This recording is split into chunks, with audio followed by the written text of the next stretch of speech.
చేరుకుని వచ్చిన మీ అందరికీ యేసుక్రీస్తు నామమున పేరిట శుభాభివందనాలు తెలియజేస్తాను. తెస్సలోనికీయులకు రాసినటువంటి మొదటి పత్రిక 5వ అధ్యాయము 18వ వచనం. 5వ అధ్యాయము 18వ వచనం. ఎల్లప్పుడూ కృతజ్ఞతాస్తుతులు చెల్లించుడి.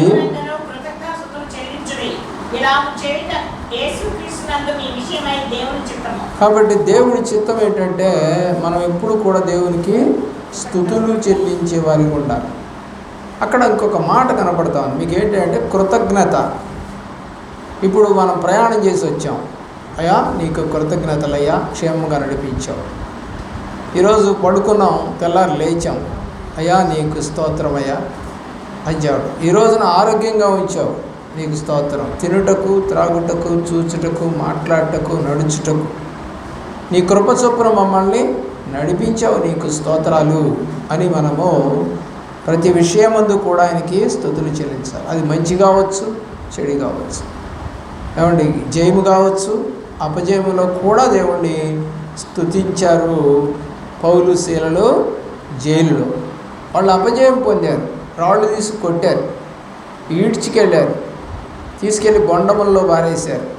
అక్కడ వాళ్ళు అర్ధరాత్రి అయింది, వాళ్ళు నాకు నొప్పులుగా ఉన్నాయి, నన్ను ఏలాడదీసి కట్టారు, నాకు ఏమి దాహానికి నీళ్ళు ఇట్లేదు, నేను ఎలాగా అనుకోవట్లేదు. ఆ టైంలో కూడా వాళ్ళు ఏం చేశారంట, దేవుణ్ణి స్తుతించారట.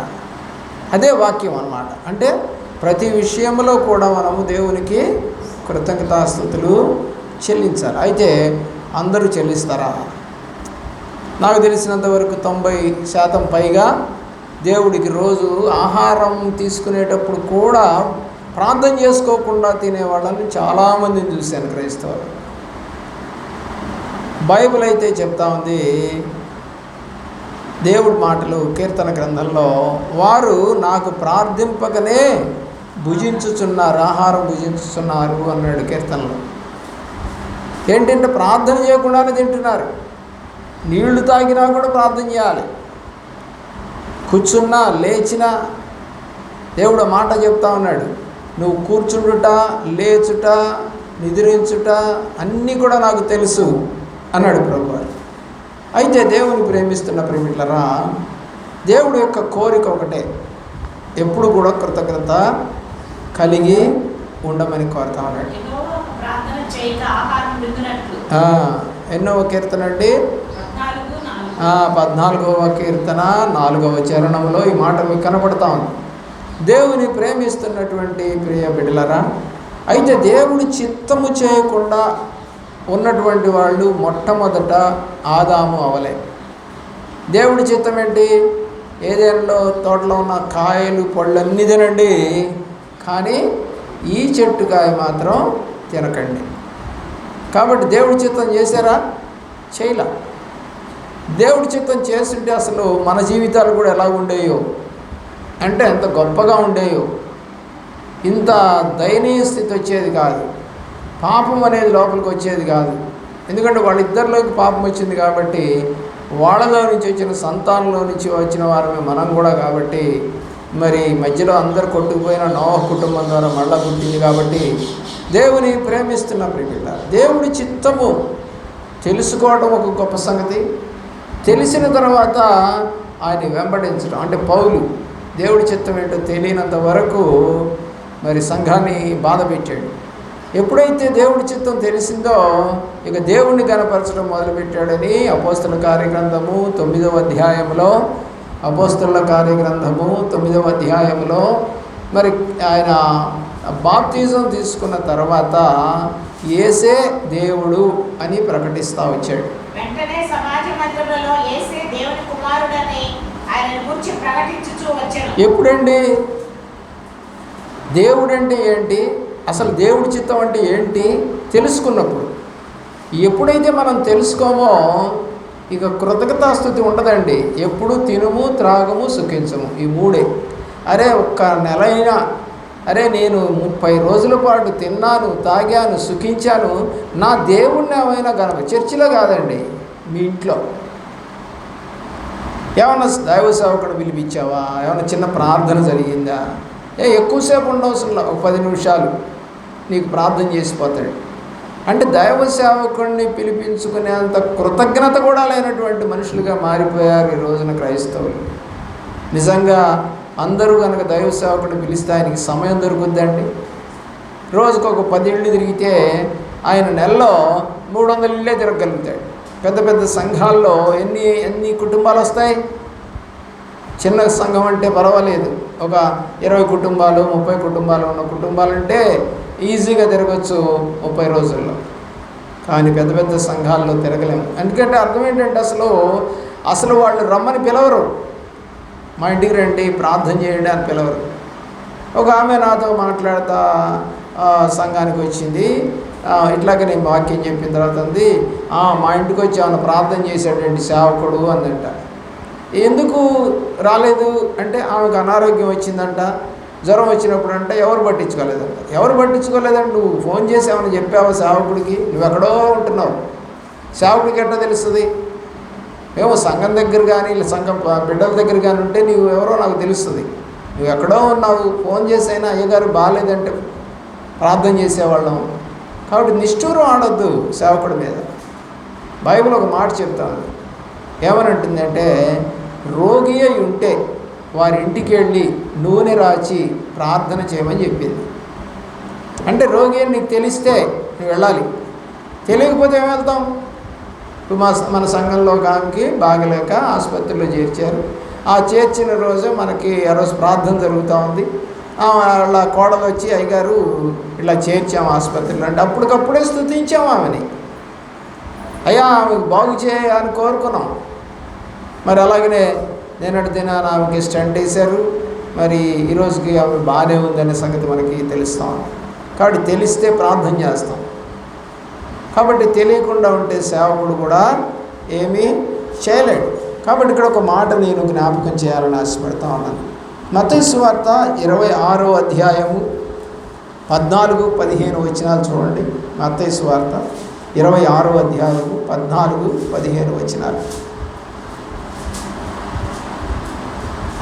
అప్పుడు 12 మందిలో ఒకడు ఇస్కరియోతు యూద ప్రధాన యాజకుల యొద్దకు వెళ్ళి, నేను ఆయన మీకు అప్పగించేయండి, నాకేం మిత్రులని. ఇది ఎవరి చిత్తం అంటే? దేవుడి చిత్తమా? వాడి చిత్తం. వాడి మనసులో నేను ఇలా చెయ్యాలి అని అనుకున్నాడు. ప్రియులరా, ఎప్పుడైతే మనలోనికి కొన్ని చెయ్యాలని అనిపిస్తుందో ఇక అది మంచిదా చెడ్డదా అని ఆలోచించకుండా చేసేవాళ్ళు ఎక్కువైపోయారు ఈ రోజున. దొంగతనమా, మోసమా, అన్యాయమా, అబద్ధాల, కుట్రల. ఇప్పుడు ఇది కుట్ర అన్నమాట. అంటే యేసు ప్రభువుని పట్టించడానికి డబ్బులు అడుగుతాడు. వాళ్ళు 30 వెండి నాణ్యాలు తూచిస్తారు ఆయనకి. అంటే డబ్బు కోసమే దేవుడు అంటే తిరిగినట్టుగా అర్థమవుతుంది ఇక్కడ. కొంతమంది ఏదో లాభంతో దేవుడిని వెంబడిస్తారు. బిలాము దేవుడిని వెంబడించాడు, కానీ అతనికి ఉన్నదేంటి? డబ్బు ఆశ. బాగా గుర్తుపెట్టుకోవాలి. అలాగే అననీయ సప్ఫీరాలు కూడా ఎంతో విశ్వాసంతో ఉన్నట్టుగా సేవకుడి దగ్గరికి వెళ్ళి డబ్బులు ఇవ్వాలని ఆశపడ్డారు, పొలం అమ్మి. కానీ అందులో దాచుకున్నారు. ఒకటి, మనము ఇస్తానన్న తర్వాత ఇక ఎప్పుడు కూడా మనం వెనుతిరగకూడదండి. అలా గనక చేస్తే, అంటే మనం గనక వెనుతిరిగితే దేవుడు క్షమించవచ్చు, కానీ దేవుడు రాజ్యంలోనికి తీసుకెళ్ళాడు. దానికి ఒక చిన్న ఉదాహరణ మీకు చెప్తా. ఒక పిల్లవాడు 10వ తరగతి రాశాడు, తప్పాడు. తల్లిదండ్రులు క్షమిస్తారు, కానీ ప్రభుత్వం ఉద్యోగం ఏది? సేమ్ ఇంతే ఉంటుంది దేవుడు రాజ్యం కూడా. ఇక్కడ సేవకుడు క్షమిస్తాడు, కానీ దేవుడు మాత్రం ఆ రాజ్యానికి రావడానికి పనికిరావు, గో బ్యాక్ అంటాడు. ఏంటంటే నీ దగ్గర సర్టిఫికేట్ లేదు. ఏమని? మంచి అనే సర్టిఫికేట్ నీ దగ్గర లేదు. అలాగే నీవు సేవకుడికి ఎదురు తిరిగావు, అలాగే నా నియమానికి ఎదురు తిరిగి నడిచావు. ఈ లోకంలో ఉన్నటువంటి ఇంకొక సేవకుడు ఇంకొక విశ్వాసం నేను క్షమించవచ్చు, కానీ దేవుడు క్షమించు. ఎలాగండి మరి? ఎలాగా దాన్ని కవర్ చేసుకోవాలి మనము అంటే, ఇక నీ కుటుంబంలో పాపం అనేది కనపడకూడదు. అర్థమవుతుందా? ఇక నీ కుటుంబంలో సామెతల గ్రంథము 14వ అధ్యాయము 14వ అధ్యాయం 12వ వచనం. ఒకని ఎదుట సరైనదిగా కనపడు మార్గం కలదు, అయితే తుదకు అది మరణమునకు త్రోవ తీయును. నీ చిత్తం జరిగించుకోవడానికి నువ్వు వెళితే ఏం జరుగుతుంది? మరణమునకు వెళ్తావు. ఇస్కరియోతు యూద తన చిత్తం జరిగించుకోవడానికి 30 వెండి నాణాలకి కుదుర్చుకున్నాడు బేరం. ఇప్పుడు ఏమైంది అతని మార్గం? తుదకు చెప్పండి, మరణం. ఇక్కడ వాక్యం ఏం చెబుతుంది? తన చిత్తము జరిగించుకోవడానికి ముందుకెళ్ళేవాడి యొక్క ప్రాణము పోగొట్టుకుంటాడట. మరి నువ్వు ప్రాణం పోగొట్టుకునేటువంటి స్థితిలో ఉంటావా? దేవుడి చిత్తాన్ని ఎరిగి నడిచే స్థితిలో ఉంటావా? ఏమన్నా బుద్ధి వచ్చిన కుమారుడిలాగా నువ్వు బుద్ధి వచ్చి వెనక్కి తిరిగి వస్తావా? లేదా సేవకుడు వచ్చిన ఆయన నువ్వు తప్పు చేసావని దావీదుతో చెబితే నేను పాపం చేస్తే నువ్వు ఒప్పుకునే స్టేజ్లో ఉంటావా? ఆయన ఇంటికి వచ్చి నన్ను పాపం ఒప్పుకో అన్నాడు, ఇంక నేను రానా చర్చికి అందంటాను. అమ్మ, దేనికి తప్పు చేసావా ఏమన్నా? మరి తప్పు చేసినప్పుడు పాపం ఒప్పుకోవాలని బైబిల్ చెప్తా ఉంది కదా. బైబిల్ ప్రకారం నడుచుకోవాలి కదా నువ్వు. కాబట్టి నువ్వు నడుచుకోవట్లేదని ఒంటరిగా నీ ఇంటికి వచ్చి అమ్మ ఒప్పుకో, దేవుడి రాజ్యానికి వారసుడు అవుతారు అని చెప్తా ఉంటే తప్ప. చదువుకొని ఆయన అని కొడుకుకో కూతురుకో చెప్పడం తప్ప తల్లిదండ్రులు కాదు కదా. ఫోన్లు చూడబాకురా, బలాదురుగా తిరగబాకురా, రోడ్లెమ్మడి తిరగబాకురా, మందు తాగబాకురా, సిగరెట్ తాగబాకురా, గంజాయి తాగబాకురా, పేకాట ఆడబాకురా, రోడ్ల మీద కూర్చోబాకురా, బండి వేసుకొని తిరగబాకురా అని చెప్పే మాటలన్నీ మంచివా చెడ్డవా? ఆ మాట విన్నప్పుడు ఏమైపోతారు? చెడిపోతారు. పట్టించుకోకుండా ఉంటాం మనం. వాడు ఏమైపోతున్నాడు? మన కళ్ళ ముందే ఉంటాడు, పక్కింట్లో దొంగతనం చేస్తాడు. ఏమమ్మా నీకు తెలియదు అంటే నేను చూడలేదయ్యా అంటదా. అదేంది ఇప్పటిదాకా ఇక్కడే కూర్చున్నాడంట కదా, ఆ మాత్రం తెలీదా నీకు? అంటే నీ యొక్క ఇంట్లో వాళ్ళు ఎలా ప్రవర్తిస్తున్నారు మనమే ఊరికనే చెబుతాం. అమ్మో ఆ ఇల్లు అండి వద్దండి, చేసుకోబాకండి, కొత్త దొంగలాళ్ళు, అమ్మో బూతులు మాట్లాడతారండి, అమ్మో వాళ్ళ ఇంటికి వెళ్ళబాకండి అసలు అని అనుకుంటుంటారు పక్కన ఇళ్లలో వాళ్ళు. ప్రియులరా, దైవ సేవకుడు అలా చెప్పడు. నిన్ను సరిచేసి ఒనేసేము గురించి రాశాడు. ఒకప్పుడు నీకు ప్రయోజనకరం కాకుండా నిష్ప్రయోజకుడుగా ఉన్నటువంటి ఆ యొక్క ఒనేసేము ఇప్పుడు నా వద్దకు వచ్చాడు. ఇప్పుడు నీకును నాకును ప్రయోజకుడై ఉన్నాడు. ఎలాగున్నాడంట? ప్రయోజకుడు అంట. ప్రయోజకుడు అంటే తెలుసా? ఉపయోగపడేవాడు అని అర్థం. మనం కట్టె పుల్లలని పనికిరాని పారేస్తాము. కొంతమంది ఏం చేస్తారంటే మూట కట్టుకొని ఇంటికి తీసుకెళ్తారు. వాళ్ళకి ప్రయోజనమే ఆ కట్టె పుల్లలు. ఏం చేస్తాయా? ఒక ఆమె వాళ్ళ ఇంటి ముందుగా పోతున్నటువంటి గేదెలు పోతా ఉన్నాయి. ఎప్పుడైనా రెస్ట్ తీసుకొని గేదెలు కనుక నడిస్తే 4 అడుగులు దాంట్లో ఉన్నదంతా కూడా కిందకు వచ్చేస్తుంది. ఇక వచ్చిందంతా ఆ ఇంటి ముందు పడింది కాబట్టి ఆమె ఏరుకుంటుంటే వెనక ఉంటుంది, అది మా భార్యదని. నీ భార్యదేమో మాకు తెలియదు, రోడ్డు మీద నేను ఎత్తుకున్నానంటదేమో. ఆమెకు అది ప్రయోజనకరము, మనకేమో అది చండాలంగా ఉంటుంది. ఏంటి ఇక్కడ కూర్చున్న అది పడేశారు, మా బళ్ళకు అంటుకుంటుంది, చెప్పులకు అంటుకుంది అనుకుంటుంది. కానీ ఆమె చక్కగా చేతిలో తీసుకుపోతా ఉంది. అదొక ఎరువుగా మారుతుంది, పిడకలుగా చేస్తుంది, దానికి ఉపయోగం ఆమెకి. మరి మనం కూడా దేవుడి వాక్యాలు ఉపయోగకరంగా ఉంటున్నాయా లేదా నిష్ప్రయోజనకరంగా ఉన్నాయి? చదవండి. మునుపు నీకు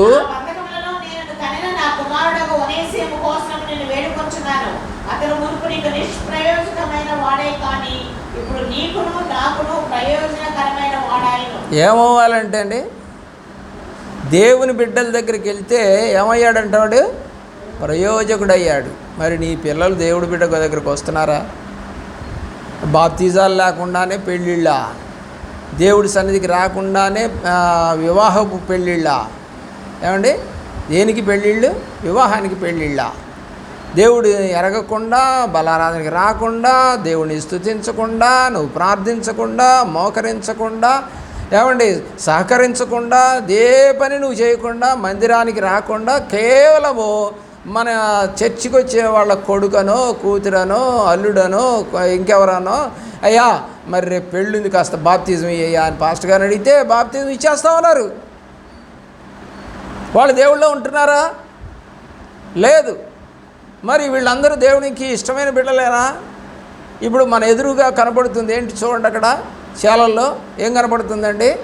గడ్డి కనపడతాం. ఏమండి, అది ఉపయోగకరమా మనకి? లేదా చేనేసుకుంటే ఉపయోగకరమా? చేనేసుకుంటే చక్కగా ఇంటికి గింజలు వస్తాయి, పంట వస్తుంది, తినొచ్చు. మరి ఆ గడ్డి ఎవరు తింటారు? గేదెలు తినాలి. నీకు గేదెలే లేవు, మరి ఇప్పుడు ఏం చేయాలి? చూడటానికి పచ్చగా ఉంటుంది కానీ దాన్ని అది ఉపయోగం ఉండదు. ఏమన్నా ఉంటుందా ఉపయోగం? పోయి కోసుకొచ్చుకొని ఇంటికి తీసుకెళ్తావా? మోసుకెళ్తావా? తోటకూర, గోంగూర, పాలకూర, పుల్లకూర, ఏదో రకరకాల కూరలు ఉన్నాయి. అవన్నీలో ఏమైనా పనికి వస్తుందా? ఎవరో ఒక రాజుగారు అడిగారట, అయ్యా మరి నువ్వు మొన్న ఒకసారి చేసావు ఒకటి, అది చేయమన్నాడంట. సరే ఆ రాజుగారి దగ్గర పనిచేసి కుక్కులు అంటారు వాళ్ళు, అంటే వంట చేసేవాడు. అన్న ఏం చేసా? నేను పోయినసారి రాలేదు కదా, ఏం పెట్టి అయ్యగారికి అని అంటే, ఉండరాయి నువ్వు అటుపక్కకి రాజుగారు చూడకుండా చేయన్నాడు. ఇటుపక్క అంటే గడ్డి ఉన్న వైపు చక్కగా పోయి గడ్డి కోసుకొచ్చాడంట. గడ్డి కోసుకొచ్చి పచ్చడి చేసి పెట్టాడంట. పెట్టేస్తే భలేగుందని తిన్నాడంట. ఏ ఆకుకూర ఇది అని అడిగాడంట. అయ్యా అన్ని చోట్ల పండే కూర అన్నాడంట ఆయన. చూడండి ఎట్లా ఉందండి పరిస్థితి. చివరికి గడ్డి తిని కూడా బాగుంది అనుకునే స్టేజ్కి మనం వచ్చేసామా? అంటే లోక సంబంధమైన మాటలన్నీ విని ఇవే బాగున్నాయి అనుకుంటున్నావా? అది మంచిది కాదు, అది గడ్డి అని సంగతి తెలిస్తే తింటావా? తినవు కదా. అలాగే దేవుడి దగ్గరికి వస్తే నీకు బయట చెప్పేటువంటి ఆ మాటలన్నీ ఎలాగుంటాయంటే గడ్డిలాగుంటాయి. గడ్డిలాగుంటాయి. అదేంటంట? పెరుగుద్దంట, వెంటనే వాడిపోద్దంట. 37వ కీర్తన చూడండి. 37వ కీర్తనలో చూడండి, అన్ని జనులు లేకపోతే దేవుడిని ఎరగని వారి గురించి లేదా సరిగా నడవని వారి గురించి రాస్తూ ఉంటుంది ఆ మాటలన్నీ. చదవండి 37. చెడ్డవాడిని అంటే దేవుడి దగ్గరికి రాకుండా తిరిగేవాడు, తప్పుడు పనులు చేసేవాడు ఎలా ఎండిపోతాడంట? గడ్డి ఇప్పుడు బాగుందండి పచ్చగా, 2 గట్టిగా ఎండలు కాస్తే ఏమైపోద్ది? గడ్డి ఎండిపోతుంది. పచ్చని కూర బాగుందని ఫ్రెష్గా తెచ్చుకుందంట, కానీ వండలేదంట. సాయంకాలం చూస్తే అది వాడిపోయిందంట. ఏం పనికి వస్తుంది? రుచికరం ఉంటుందా? ఎండిపోయిన దాంట్లో ఉండదు. దేవుని ప్రేమిస్తున్న ప్రియబిడ్డలారా, మనము దేవుడి సన్నిధికి వస్తూ పోతూ దేవుణ్ణి గణపరచాల్సినటువంటి మనము దేవుణ్ణి గణపరచకుండా ఇస్కరియోతు యూదా ఎలాగైతే తన చిత్తం చేసుకోవడానికి ఇష్టపడ్డాడో, దేవుడి చిత్తం చేయడానికి ఇష్టపడలేదో, దేవుని ప్రేమలో ప్రియులరా అతను ఏమైపోయాడంట? చూడండి 27వ అధ్యాయము మత్తయి సువార్త 5వ వచనం చదవండి. 27వ అధ్యాయము. ఏమయ్యాడండి? ఎవరి చిత్తం చేసుకుంటే ఏమయ్యాడో వాడి చిత్తం చేసుకున్నాడు. దేవుడి చిత్తం చేయలేదు అతను. ఎప్పుడైతే దేవుడి చిత్తం చేయలేదో ఏమైపోయాడండి? ఎవరు చెప్పారు? దేవుడు ఆయన చచ్చిపోమన్నాడా? వాడికే బుద్ధి వచ్చింది, చచ్చిపోవాలి, పనికిరాను నేను, చంపేస్తారేమో శిష్యులు 11 మంది ఉన్నారు ఇంకా. అరే నువ్వా ఈ పని చేసి నేను కొడతారే అనుకున్నాడు, మరి ఏమనుకున్నాడో తెలియదు. కానీ దేవుని ప్రేమిస్తున్న ప్రియబిడ్డలారా ఆలోచన చేయండి. ఆ వ్యక్తి ఏమైపోయాడంట? చనిపోయాడు. 2వ వ్యక్తిని చూద్దాం ప్రియులరా. మొదటి రాజుల గ్రంథం 20వ అధ్యాయం. మొదటి రాజుల గ్రంథము 21వ అధ్యాయం 7వ వచనం.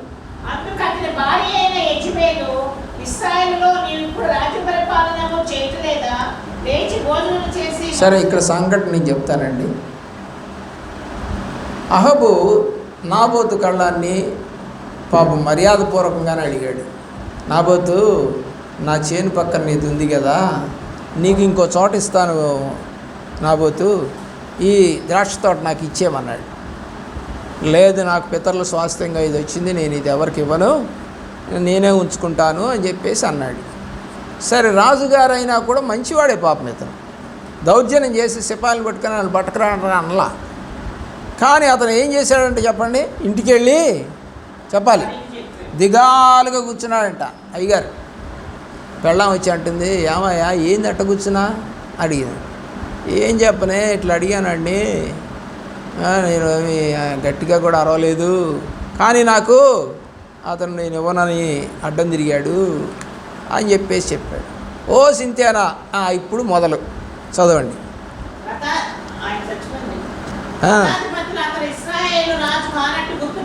తలుపుని మానివేసి పిమ్మట ఒకడు అది ఎందుకు అవుతుందండి? అది ఎందుకు అవుతుంది?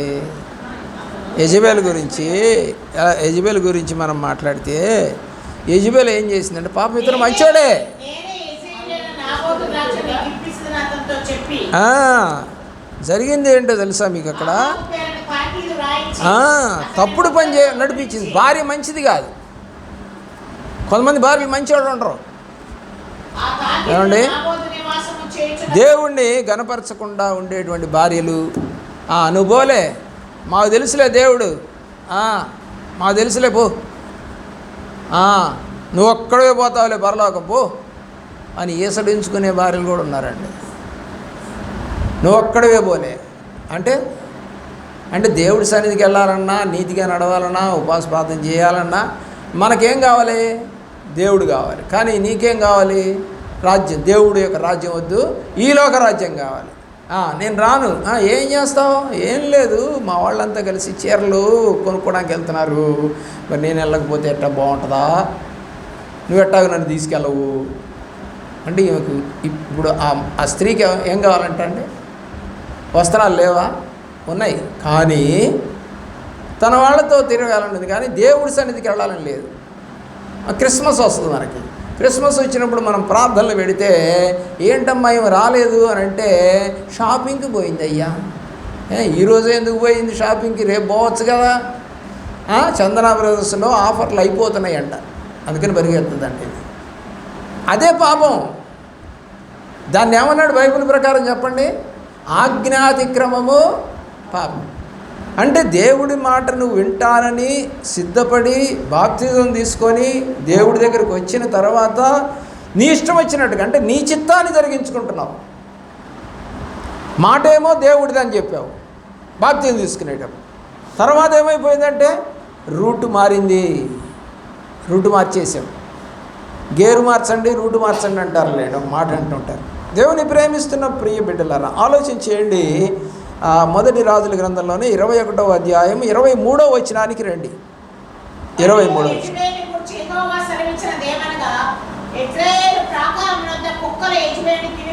ఎవరు తింటారంట?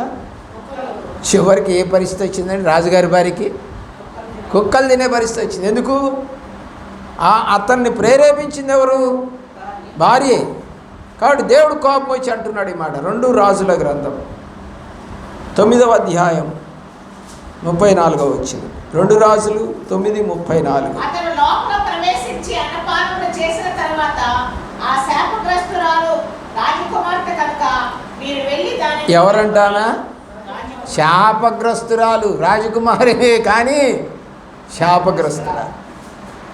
హైలైట్ కాలేదు ఆమె జీవితం, అండర్ గ్రౌండ్కి వెళ్ళిపోయి. కాబట్టి నువ్వు దేవుడితో చెలగాటం ఆడద్దు, దేవుని బిడ్డలతో చెలగాటం ఆడద్దు. ఒకవేళ నీ అధికారం చొప్పున కొంచెం తక్కువగా ఉన్నటువంటి వాళ్ళని నువ్వు చంపచ్చు, లేదా బాధ పెట్టచ్చు, జైల్లో పెట్టచ్చు. కానీ వారి మొర ఏమన్నాడండి? కయీను తమ్ముడిని చంపిన తర్వాత కయీను దగ్గరికి దేవుడు వచ్చాడు. వచ్చి అంటాడు, మీ తమ్ముడేడి అని అడిగాడు. అతను అన్నాడు, నా తమ్ముడికి నేనేమన్నా కావాలినా అన్నాడు. అప్పుడు అంటాడు దేవుడు, నీ తమ్ముని రక్తము మొరపెడతా ఉంది అన్నాడు. చనిపోయాడు.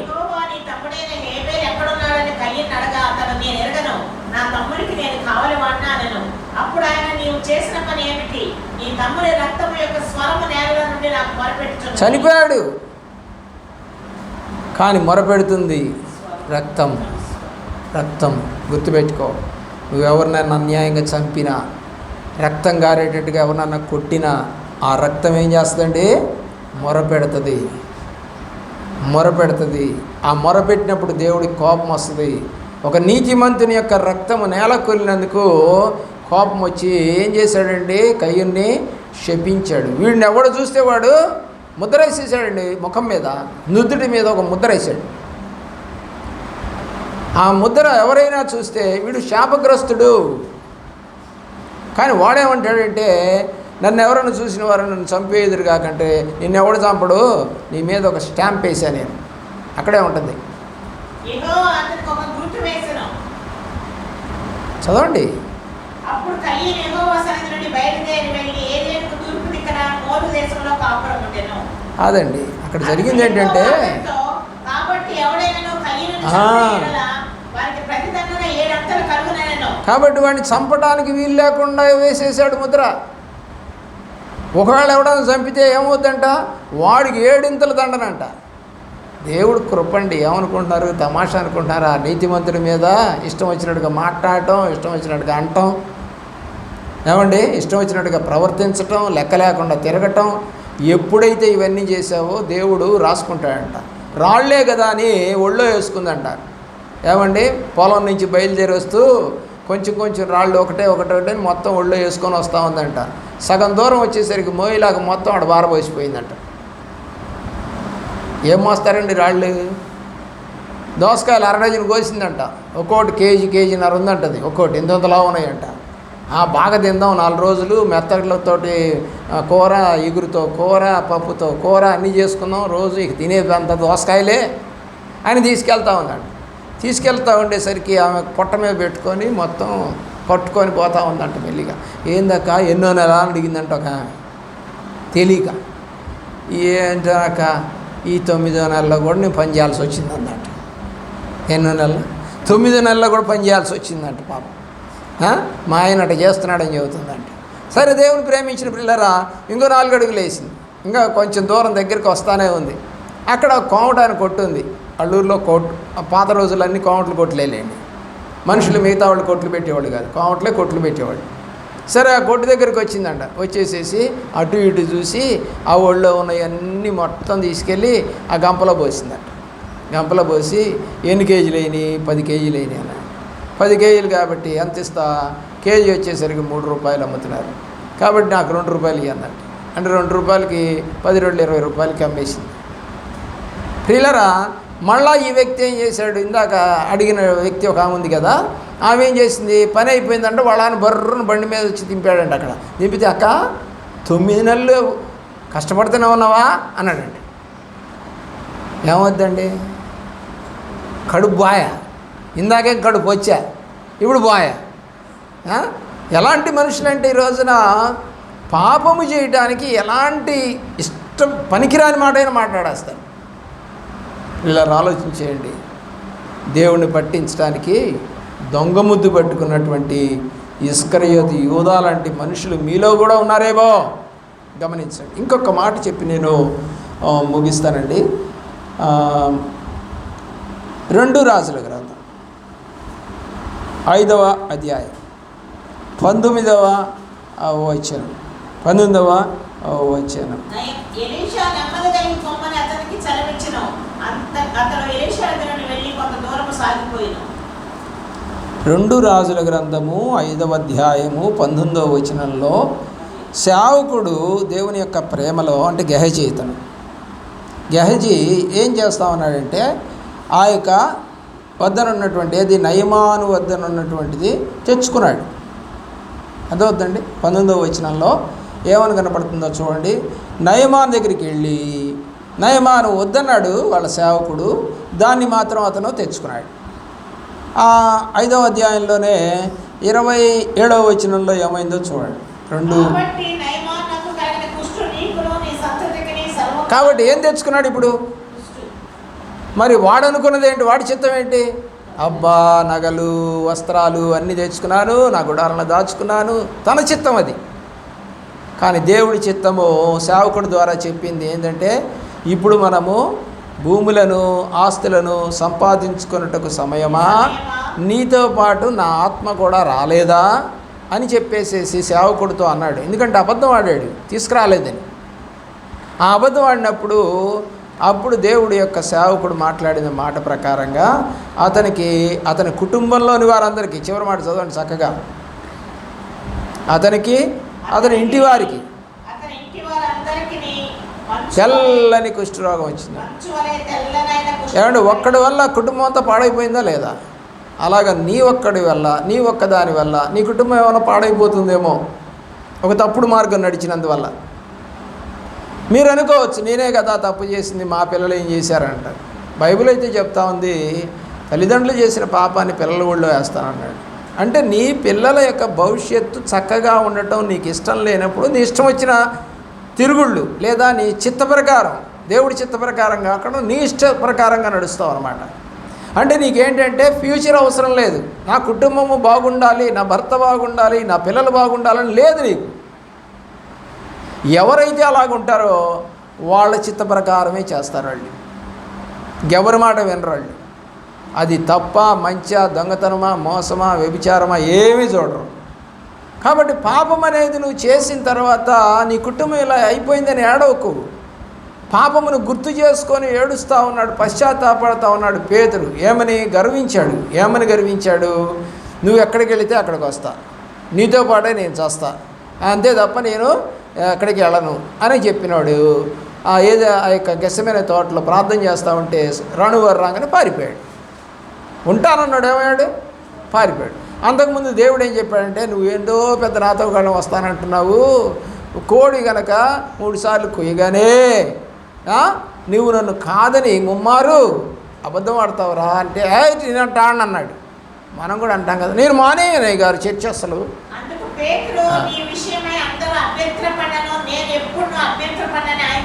చూసారా, నేను నిన్ను విడిచిపోనయ్యో, ఏదో కష్టాలు వస్తాయి, 3.5 సంవత్సరాలు అయిపోయింది అప్పటికి, కాబట్టి నేను వెళ్ళనట్లాగా అని చెప్పేసి అంటూ ఉన్నాడు. కానీ ఆ తర్వాత ప్రభువారిని పట్టుకొని పోతా ఉన్నప్పుడు ఆయన దూరంగా వెళ్ళిపోయాడు. అంటే వాళ్ళకి తెలియకుండా కనపడకుండా పోయి అక్కడ నెగడు అంటే మా చలిమంట కాసుకుంటున్నారు, అక్కడ పోయి కూర్చున్నాడు. ఒక చిన్నది చూసి నువ్వు ఏసుతో కూడా ఉన్నాడు కానీ అమ్మో నా తెలియదమ్మా ఏసు అన్నాడు. ఆ తర్వాత ఒక అతను అడిగాడు, అతను కూడా అదే చెప్పాడు. 3వసారి మళ్ళీ అడిగితే మళ్ళీ అదే చెప్పాడు. ఒట్టు కూడా పెట్టుకున్నాడు, చెప్పించుకున్నాడు. అబ్బే నాకు అసలు తెలియదు ఒట్టు అన్నాడంట.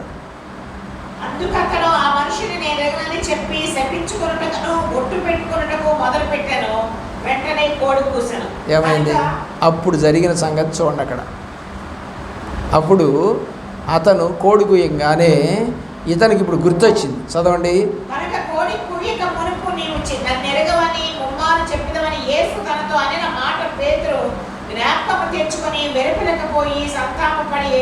ఇది కావాలండి. తప్పు చేసావు ఓకే, అయితే నీకు అది గ్రహింపుకి వస్తుందా? అతనికి గ్రహింపుకి వచ్చింది. ఇప్పుడు దేవుడు నాతో చెప్పాడే ఇలా జరుగుద్దని, నేనే కదా గర్వంతో మాట్లాడాను. 7 గర్వాలు ఉన్నాయి అతనిలో. దేవుడి చిత్తం అయితే ఒకసారి చెప్తాను. దేవుని ప్రేమిస్తున్న పిల్లల పడిపోవడానికి కారణాలు 7 గర్వాలు అతనిలో. మనం కూడా అలా పడిపోతాం. అయితే ఇతను ఇప్పుడు పశ్చాత్తాపడుతున్నాడు, ఏడ్చాడు. దేవుడు నాతో చెప్పాడు, నేనే వినలేదు, దూరంగా పారిపోయాను, ఆయనతో పాటు ఉంటానన్నాను, వెంబడిస్తానని చెప్పాను, కానీ ఇట్లా జరిగిపోయింది అని సంతాపపడి ఏడ్చాను. ప్రాయశ్చిత్తం అంటారు దాన్ని.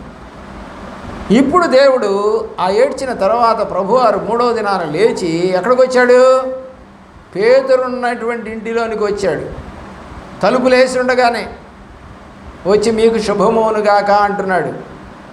అంతేకాదు వారి మీదకి ఊది పరిశుద్ధాత్మను పొందుకోండి అని కూడా చెప్పాడు. దేవుని ప్రేమిస్తున్న ప్రేమిట్లారు ఆలోచించేయండి. తప్పిపోయాడు, కానీ మళ్ళా దేవుళ్ళో సెట్ అయ్యాడు.